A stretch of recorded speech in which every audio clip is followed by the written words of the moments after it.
Coogs House. The Houston Cougars are dancing all the way to the Final Four. It's time to enjoy it.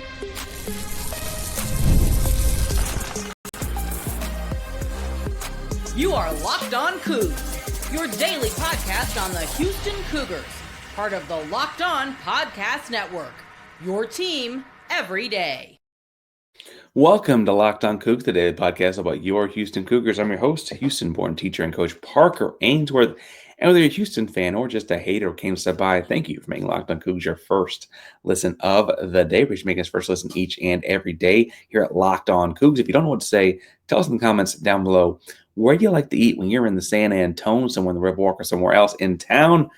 Because Houston is dancing all the way to the Final Four in San Antonio this year. Today's show is brought to you by Game Time. We'll talk about how you get tickets to sporting events, including that big college basketball game going on this weekend. But more on that later. Got a lot to get into today. I want to talk about an advantage I saw for the weekend when looking at some crazy statistics out of Milos Uzan. So we're going to talk about both those in segments 3 and 2, respectively. But first, we're just talking about the wild ride that it has been. I want to talk about some big-time things to remember and just like memory keepsakes from the weekend. Houston had a big weekend with big wins over Purdue and Tennessee in the Sweet 16 and Elite 8. Obviously, we had live reaction to those. Listeners Locked On Cougs know all about that. Houston did some crazy statistical things that you're going to hear throughout the week in those defensively against Tennessee and offensively against Purdue even. But I want to talk about the play, the moments to remember, and there's not anything bigger than watching what Houston did on the final baseline out of bounds play against Purdue. Obviously, it's one that has been talked about a lot. But when you talk about like things you're going to remember from this tournament run, you're going to always remember where you were watching Uzan put that almost dunk in. So let's talk about how it happened a little bit. Houston landed up in a box to inbound the ball. If I can get it on the screen there. As they line up in a box, they pop out Juwan Roberts, and then they run Emmanuel Sharp off of an LJ Cryer screen.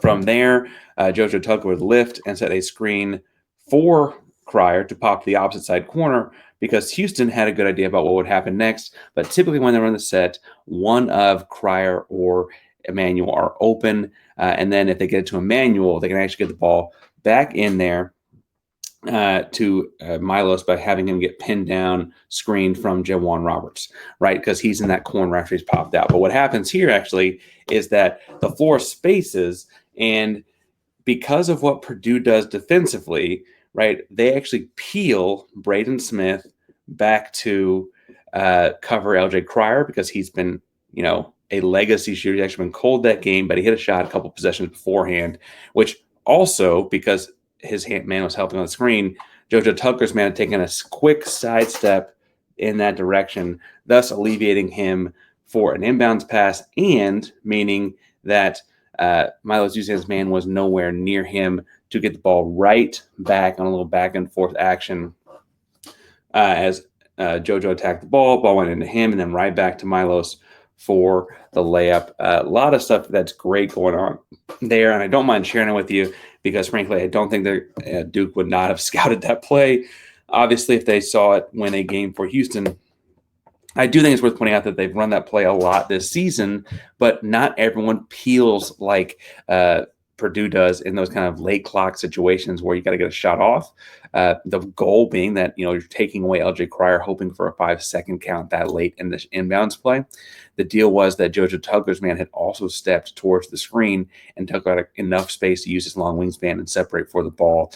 Typically when Houston runs that play, you got Emmanuel Sharp open for 3 or LJ Cryer open for 3. Or like I said, once the ball's into Emmanuel, you get a pin down to kind of elevate Milos and get a play going. I imagine the pin down would have ultimately popped him out for 3, if anything, but that's neither here nor there. That's the biggest moment from the Purdue game. I also really loved the LJ Cryer 3, one of his 2 shots he made in that game.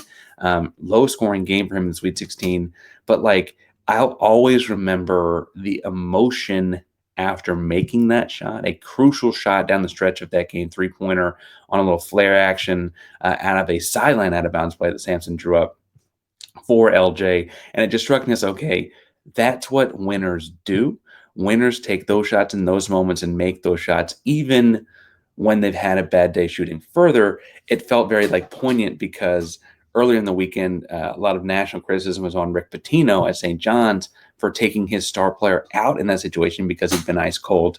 And Houston went to him with the ball. They didn't just leave him in as a decoy for that three-pointer. He actually was in there intending on getting the shot off. So a stark difference between two programs there, and one of those programs is still playing. I think that's really, really significant when looking at these two. Now, I will say, when I was looking at Tennessee and things to pull out of that one, there was a non-statistical moment that I think we all had the same reaction to, and that was watching Malik Wilson check in the game, right? I wanted to go with his big block against Kai Ziegler as a big moment to pull out of that one. And I think there was a lot of emotion in that because he looked like himself. But Malik took a bad fall, not a dirty play, just a hard, aggressive play, physical game in the Purdue game. Did not come back in, did not come back out to the floor because, I guess things were bothering him with whatever, right? And he apparently, the story was in media day on Saturday that he and Jawan had stayed up all night long talking till 5 a.m. to make sure, hey man, we got your back. Hey, you got us here. We got your back here to help him pump him back up, let him know that he won't let anyone down by doing what's best for him. He's got to be healthy, yada, yada, yada. And then I was he's questionable, he's doubtful, he's questionable. He ultimately played. And when he warmed, I was okay, but is it going to still work when the noise is going, all that? And when I checked on the floor, everyone goes, oh, we're all back, right? And Malik had several big moments, the big block on Ziegler being the biggest. He had a big three in the second half as well when Tennessee thought they could make a run, and Malik and Emmanuel kind of shut that down. I think an underrated moment for that game on the floor, obviously I don't think anything it's is bigger than what Malik did in coming back for that game. Big moment on the floor, though, felt like the LJ Cryer layup at the 12-minute mark in the first half. It put Houston up 15-4, and Barnes called timeout. And the body language from Tennessee there was what do we do, Barnes? And he was what are y'all doing? That moment, too, for me, I was oh, Houston's playing at a different level than these guys. Houston's at a different pace. Houston's playing a different game. Terrence Arsenault shortly thereafter had 8 straight points in the first half. It was good to get him going because Houston had to go small with Jawan Roberts being out of foul trouble. Terrence made up for that right there. I also think that Emmanuel Sharps had 4 threes in the second half, 3 of them in a little over 2-minute span to really ice the game when Tennessee thought they had some sort of a chance coming back. He said no. And within those 3, Malik had his 3 as well. And that was pretty gutting for any comeback thoughts that Tennessee had. Ultimately, a lot of big-time moments, obviously. If you thought of one I've left off or whatever, I guess you can tell me in the comments down below, because I do think that as we reflect on this run, this A, and the big picture, the decade plus of Kelvin Sampson basketball at Houston, or B, if we look specifically just at this tournament run, there are a lot of big moments from the weekend that you just want to take a moment. We've got this long stretch between games and appreciate, because oh man, is that just a once in a lifetime kind of run. Now I want to talk about the kind of run Milos is on and kind of the history he's making. I don't think people fully appreciate how well Milos is playing. I want to tell you why that is in a second. But first, today's show is brought to you by our buddies over at Monarch Money. Monarch is the best place to keep track of all of your expenses. If you ever check your bank account and wonder where'd all my money go between eating out, online shopping, entertainment, it's easy to lose track of where that money goes. And with Monarch Money, it's your personal CFO to give you full visibility and control over your finances. Monarch is not just a budgeting app, it's a complete financial command center. Check all your accounts, investments, spending all in one place, so you stop managing your money and start building wealth. I love easy-to-use apps, and it's a great, easy-to-use, all-in-one place app for all of your finances and helps you build wealth. Take control of your finances at monarchmoney.com. Use Locked On College at monarchmoney.com for 50% off your first year. That's monarchmoney.com, code Locked On College. As I mentioned, today's show is also brought to you by Game Time. Now, if you imagine watching the Cougs live, energy of the crowd, college basketball tournaments all around you, those are unforgettable moments like we just talked about in the first segment, and there's nothing like experiencing those in person. Getting tickets should not be stressful. That's where game time comes in, making it easier than ever to grab last-minute tickets at unbeatable prices. The game time picks curation makes it easier to find better value for tickets to sports, concerts, comedy, theater, and more. They have all kinds of different algorithms to show you the best value ticket in the arena. Lowest price guarantee, 110% back of the difference is credited to your account. You find the same ticket in the same section and row, I should say, for cheaper somewhere else. Download Game Time app, create an account, and use code LOCKEDONCollege for $20 off your first purchase. That's LOCKEDONCOLLEGE for $20 off. Download Game Time today. Last minute tickets, lowest prices, guaranteed.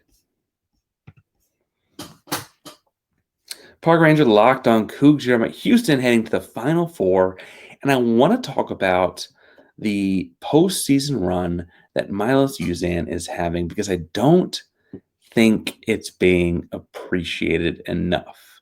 I think it's easy to take great guard play at Houston for granted. We've been blessed to have a lot of it in the last decade. And I also think that it just looks so smooth when he does it that we only think of the one or two plays that it doesn't happen. And so for just a very raw look at his statistics, in postseason play, Big 12 tournament and NCAA tournament included, he is Big 12, Houston 7-0 in both tournaments. He's averaging 14.8 points per game, 4.2 assists per game to just 1.5 turnovers, and he is shooting 59.3% from three. You heard that correctly. He's shooting nearly 60% from behind the arc. Incredibly disciplined shot selection, also great shot making. Really, really impressive. He's had games of 20 plus. He's had 22 here. He's had 22 there. He had the game winner against Purdue, we mentioned in the first segment. But I think what's interesting to me is of looking at just those postseason games is the work he's putting in on the other end of the floor. He's guarding the other team's typically, their starting point guard, often their best player, and holding them well below season average. So, for example, Colorado, Julian Hammond III, he held him to 9 points, 0 of 4 from 3, 3 assists, and 3 turnovers.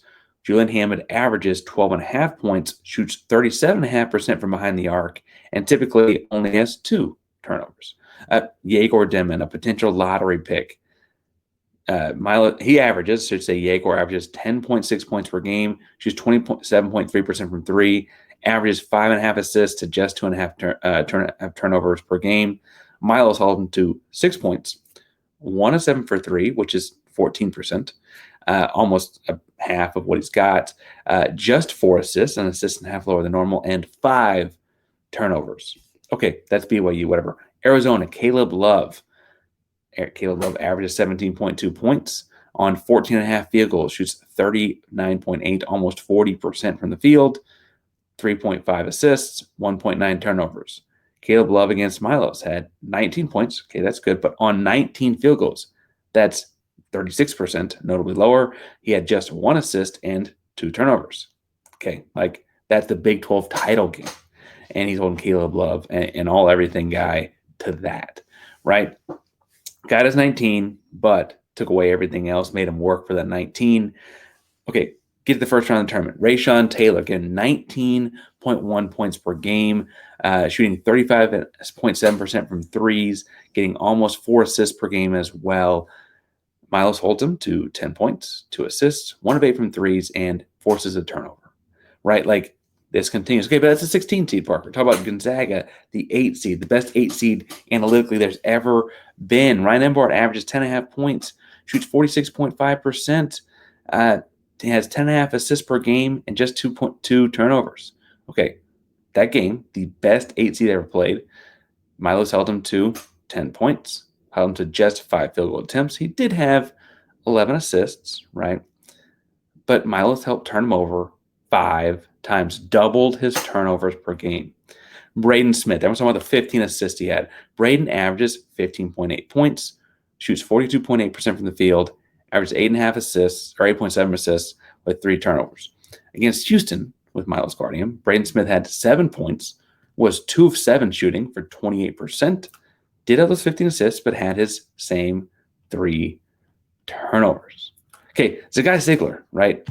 All everything SEC guy, Tennessee, average 13.6, shoots 40.4% from the field, 7.4 assists per game, and 3 turnovers per game. Milos held him to 5 points, 1 of 9 from the field, 5 assists, and 4 turnovers. Everyone, with the exception of like Caleb Love's scoring, had their stats in like very much altered, very much brought down by the defense Milos Uzan is playing. He's a 6'4" point guard. He's long, he's strong, he's decisive, he's good. He's really, really freaking good. I think we think about that one turnover he had at the end of the Gonzaga game, or we think about that one missed shot here, or that one miss there. We think about those moments because they're so different from the norm for him.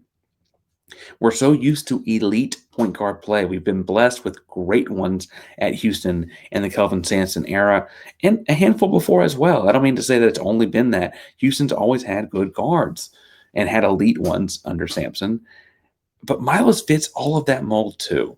And I think that it's, because he did transfer from Oklahoma, he wasn't a big name at Oklahoma or whatever, right? I wonder how this would go if he'd maybe been playing behind Shed for the last couple of years and had these numbers. I think we'd be more willing to talk about the kind of strength this guy's playing with right now. And I think it's important to point out this is all in postseason play. Every statistic I just read was from postseason play, because that's why Milos came to Houston, right? Milos at Oklahoma, they're going to the SEC. They also made the tournament this year. He could have played good basketball. He could have played against good opponents. He could have gotten great pro tape. And frankly, it might have finally been his turn to be one of their elite scorers. Every guard kind of takes their turn at that level, right? And whatever. And it might have finally been his turn to kind of be the man, so to speak, there at Oklahoma. If you're going to transfer, he's a West Coast kid out from Las Vegas, Nevada. He could have gone back home, right? He could have gone and played for a historic, legendary program at UCLA. He could have done the Arizona thing, played alongside Caleb Love, just like he did last year at play with a high volume score out at Oklahoma. He didn't do any of that. He wanted to go to a program and a coach that would win and help him win. He was tired of losing, and now he's at Houston, and they're winning. And they're not just winning with him on the team. He's being a very integral part in that. Again, game winner against Purdue in the Sweet 16. Shoots almost 60% from 3 in postseason play. He offensively, talk about what he did to Caleb Love on defense in the Big 12 championship game, and how like Caleb did it at 19, but they made him work for it or whatever. Man, on offense, Milos went off in that one, hitting lefty floaters, the one falling the left side off the glass. I mean, the dude just had it rolling in that game. And I don't mean to say that people aren't appreciative of good basketball when they see it. Houston fans have gotten to where, especially as we've been doing the show for the last 3 years, you can see in the comment section, people are finding us that like basketball. I mean, I think we've got some people that like and know a lot about basketball that watch the Cougs play. But I think he's just such a muted guy. And I think he still feels like he's only been here a season. I think it's kind of people learn that, oh, this guy's good. And I don't think it's fully been appreciated, especially when you factor in how his year started. The guy looks like a pro to me. I think he's going to be around for another year. We'll talk about all that when the offseason hits, and hopefully it doesn't hit for a long time at this point. But I want to talk about the advantage that I think seeing him play made me think of as I watched some of those clips, highlights, and read through the stats. But before we get to all that, today's show is also brought to you by Supply House. Get the supplies you need from the site made for skilled trades at Supply House. Whether they're into plumbing, HVAC, or electrical work, Supply House is the reliable way to order products online. Their easy-to-use website is packed with helpful resources, latest product info to help you get the job done right, plus complete inventory over 200,000 parts from 400 plus top brands. You'll always find exactly what you need delivered fast from coast to coast. If you need help with an order, Supply House offers expert support and industry-leading service. So always talk to a real person. And for trade pros looking for extra edge, their free Trade Master program offers exclusive perks like a dedicated phone line, free shipping, discounted on your order, Thousands of skilled professionals are already taking advantage, and now it's your turn during the Trade Match program today. It's playhouse.com/TM. Start ordering plumbing, HVAC, electrical supplies for just a few clicks. Use promo code SH5 for 5% off your first order. That's supplyhouse.com. Parker Ainsworth, Locked on Cougs. Houston heading to Final Four after beating Purdue, Tennessee. Houston gets to face Duke in the final stages of the big dance. They are the late game Saturday night, 7:49 estimated tip-off Texas time for the folks making the trip over. We talked about game time, find ways to get tickets. It's going to be a big deal to paint that city and town and stadium red. Duke is a national fan base. That's going to be important for Houston. If we didn't learn anything else about Duke last year when we played them in Sweet 16 in Dallas, we have to understand they will travel. They will have people all over the country. And finally, it's a lot of T-shirt fans. I mean, there are people that just like Duke basketball and what it does or stand for or whatever. And so there'll be a lot of people like, hey, I don't really have a team, but I like Duke or whatever. And so I'm going to go to the game. I got a ticket or whatever. I'm going to go cheer for Duke. I like Cooper Flag, or I liked JJ Redick once upon a time or whatever. Right. And so you got to make sure we do a good job on that. Once you're watching this Duke team, when I was looking up stuff about Milos and kind of trying to synthesize my thoughts on Milos Uzan and his tournament, is that I think Houston's going to have a pretty dramatic and significant advantage at the point guard spot, given all the things that he does defensively, that we've talked about him doing defensively thus far in the postseason. Milos' matchup in the Final Four might be his easiest. I assume he's going to guard Tyrese Proctor. Tyrese Proctor's a big, strong guard, and he and Kneppel kind of run the two guard spots for them at Duke, 6'5", and Kneppel is 6'7", but neither's really a traditional point guard. They're not like a run the ball through them, keep the ball out of the other team's hands kind of point guard.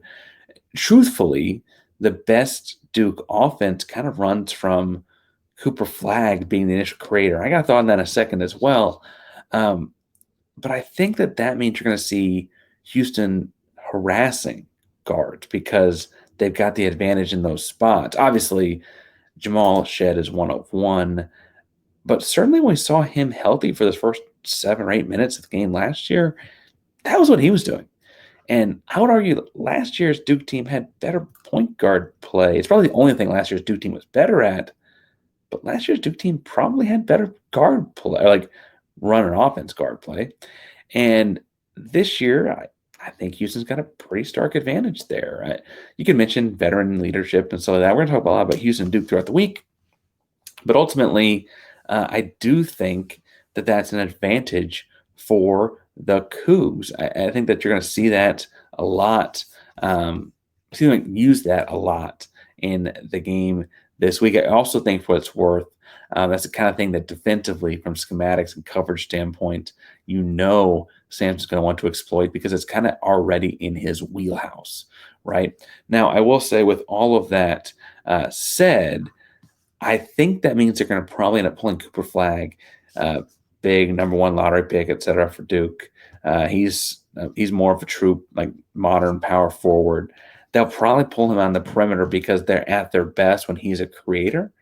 We're going to talk to J.J. Jackson this week. We're going to talk a lot about breaking down advantage this week, et cetera. But they're going to pull him out to be a creator, I'd imagine, because that's going to be where their best offense comes from. And Duke doesn't start, or doesn't really in their rotation play anyone below 6'5", right? So they're going to be able to get the ball over the top of things, I guess you'd assume. Houston's wingspan will help cut off some of that, obviously. They're the longest team in the country in that sense. But when you look at Duke doing their big guy thing and pulling Cooper Flag out, I kind of think that that's actually going to also play to Houston, because suddenly Houston can go a little bit smaller with Terrence or Malik or those guys running the 4 spot, because ultimately what that allows you to do is, you use a manual to kind of muscle around Cooper Flag as well. What that allows you to do some is play him like a guard because they're not beyond the perimeter. And then on the other end, you pull one up, because you're such a great shooting team that is Houston. you're pulling one of their bigs out of the lane as far as like potential shot blockers when you drive. And I think that you'll see Houston, and this is my earliest thoughts on this, right? I've gone back and watched what they did against Alabama. And then I watched some clips from stuff earlier in the year, some not even full condensed game kind of clips, like shorter stuff from throughout the year. And that's kind of where I'm thinking Duke's at right now. And I think that Houston's got a pretty big advantage. That's a pretty significant spot. The point guard's not quite the quarterback level of importance as football is. But in March Madness, in the NCAA tournament, the point guard's pretty important. It calms you down, stops the other team's run, gets your offense going, gets guys set up. And it's a big spot Houston's got a big advantage in. And look, ultimately, I don't think that like the average national person would tell you to go small against Duke. They're just so big. But I think Houston's got tools to make that work for stretches, and it kind of offers another wild card that Duke has to account for because Milos is such a great defender at the point guard spot that I feel like they're going to be able to force some turnovers there. Duke is not a great turnover forcing team. They're not even, for all their size, relatively speaking, as good a rebounding team statistically as you might think. The game's going to be dictated a lot by who controls the pace. That's kind of a stark contrast between the two. And so we'll see, I guess, how Houston and the Cougars do that on Saturday in San Antonio. I'm feeling pretty confident right now. These are all one-game samples, right? They are not best out of 3. They're certainly not like best out of 7. And as we saw against Duke last year, anything can happen in one game. But they've got to guard us too. We're going to wind down the shot clock and get 3 off late. We make a lot of our threes. Again, Milos Uzan shooting 59.3% in the postseason from behind the arc. I feel pretty good, and I felt pretty good all week. And I'm going to pick Houston to win all week. I don't think anyone talked me off that. But right now, I'm like, okay, we can turn these guys over at the point guard position. That feels significant. That feels important. And throughout the week, when we're talking about that and what that importance and difference could be for Houston, we'll also talk later today. I got a little short, I think it's like not even 10 minutes coming out, but about Matthew Mitchell, and he's being announced formally on Tuesday as the women's coach. I'm excited about that one. We'll talk about that later on. I'm talking to people about different players and coaches throughout the week. We'll talk with AJ Jackson, and we'll talk a lot about college basketball folks too. It's Final Four week for Houston. And man, we all thought it would get here. I think we all were expecting a good run, expecting a good showing. But now that it's here, the Final Four is awesome. Awesome time. Awesome time to be a Cougar. Go check out Locked On College Basketball, what Andy and I are doing over there after this. Locked On Cougs, a primary Locked On podcast network. Thank you for subscribing, listening to us every morning and all of that. Locked On means we're your team, your Final Four bound Cougs every day. Go Cougs. The NCAA Tournament is here, and so is the Bracket Breakdown. Locked On Podcast Network and Amazon Fire TV channels are teaming up to deliver NCAA Tournament coverage like never before. Watch studio shows featuring former players and Locked On's local experts as they guide you through every upset, buzzer beater, and bracket matchup. Stream it all for free on Amazon Fire TV channel. Search Bracket Breakdown to see it all for free. It's your team every day.